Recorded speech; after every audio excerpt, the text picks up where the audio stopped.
What is up, guys? My name is Caleb, and welcome back to another episode of 2 Minute Tuesdays, the show where I answer your questions and respond to any current events in 2 minutes or less. So let's go ahead and jump right in.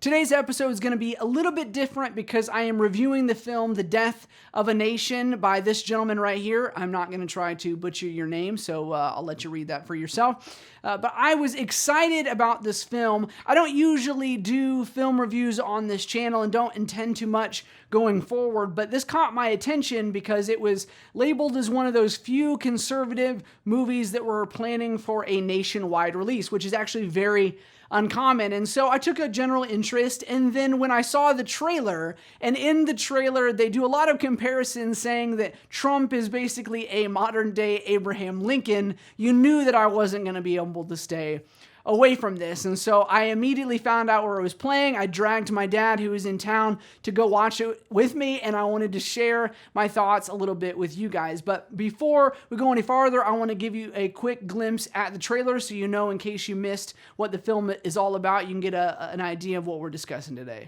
Lincoln was elected to unite a country and stop slavery. Democrats smeared him, went to war against him, assassinated him. Now, their target is Trump. They say he's a racist. This was a white lash. And a fascist. Lincoln saved America for the first time. It's now up to us to save America a second time.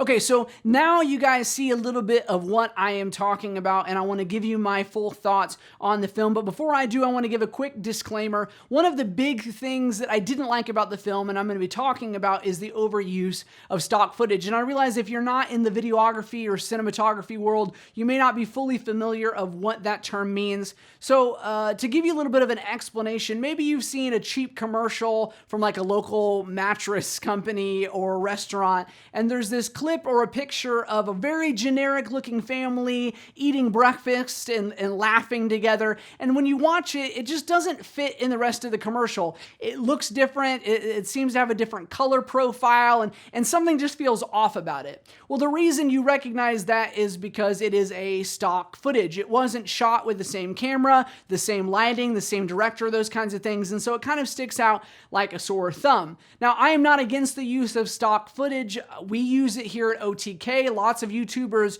use stock footage, but I'm going to explain a little bit about why it annoyed me in this film and why I had a bit of a problem with it. But now that you guys are all caught up, let's go ahead and throw 2 minutes up on the clock.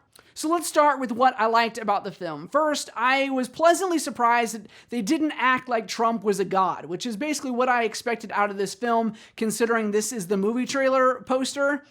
Yeah, not very subtle. But I was pleasantly surprised that they didn't do that. They also didn't go after any specific Democrats or politicians, which was very surprising to me. And they also presented a lot of facts and ideas that I think people need to know but are very unfamiliar with. So I want to give them the credit where the credit is due on that one. But that's basically where the good things end and the bad things begin. So my first pet peeve was the use of stock footage. And I don't mind stock footage, but when I pay $12, $15, $20, whatever the ticket is, to go see a movie in the theater, and I'm paying the same price that I would pay for, say, a Mission Impossible film, I expect a certain level of production quality out of that film, and it was absolutely not there. There were certain scenes that I just couldn't believe that they left in. It wasn't color graded properly, it wasn't edited properly, and it was blatant laziness as far as I was concerned that they added that shot in.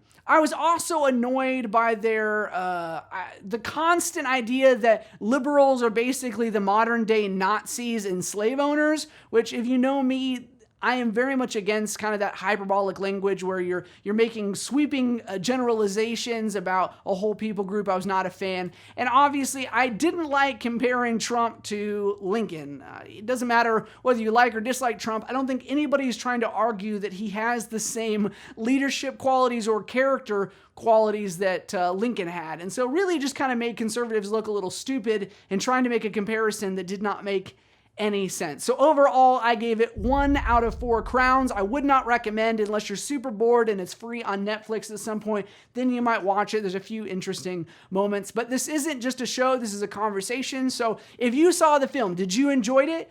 Did you have a problem with the use of stock footage, or did you not even notice? It may have just been me. I want to hear what you guys had to think.